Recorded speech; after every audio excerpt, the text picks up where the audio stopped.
Hello बच्चों, चलिए प्रश्न पढ़ते हैं। तो प्रश्न में दिया गया है विद्युत का संचलन में छोटे डीएनए खंड रिक्तिस्थान सिरे तक पहुंचते हैं। तो यहाँ पर छोटे डीएनए खंड की गति के बारे में पूछा गया है, वो कहाँ पहुंच जाएंगे। तो इस प्रश्न की मुख्य अवधारणा के बारे में हम जान लेते हैं। तो यहाँ लिखेंगे मुख्य अवधारणा।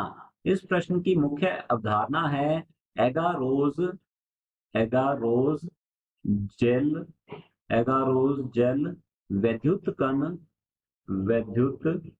कण संचलन।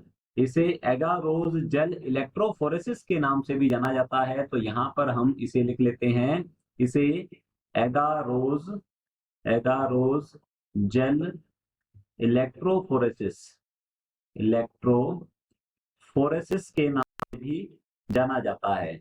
तो सबसे पहले हम जानते हैं कि ये है क्या।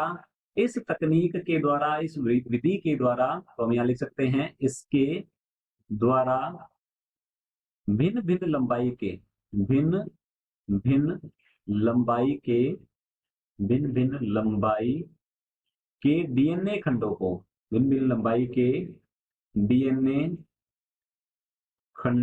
डीएनए खंडों को उनकी लंबाई के अनुसार उनकी लंबाई के अनुसार पृथक किया जा सकता है पृथक किया जा सकता है जा सकता है।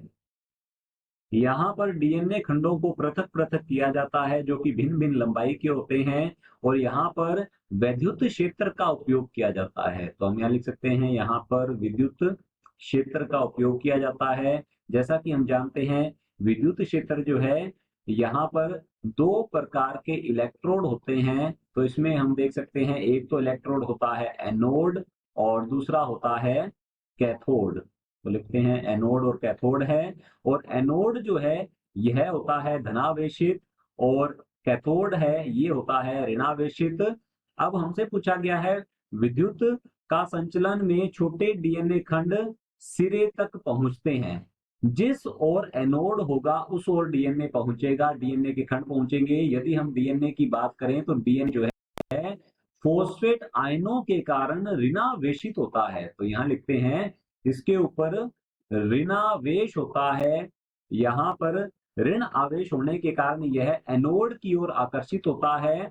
तो जिस ओर एनोड होगा उस ओर छोटे डीएनए खंड जो है ये पहुंचते हैं। तो हमारा जो प्रश्न है विद्युत का संचलन में छोटे डीएनए खंड एनोड सिरे की ओर, तो हमारा जो उत्तर है ये रहेगा एनोड सिरे तक पहुंचते हैं, क्योंकि डीएनए ऋणावेशित होता है और एनोड है ये धनावेशित होता है। तो ऋणावेशित डीएनए एनोड की ओर आकर्षित होगा और छोटे डीएनए खंड एनोड तक पहुंच जाते हैं। तो का उत्तर होगा एनोड। आशा करता हूं आपको समझ में आया होगा। धन्यवाद।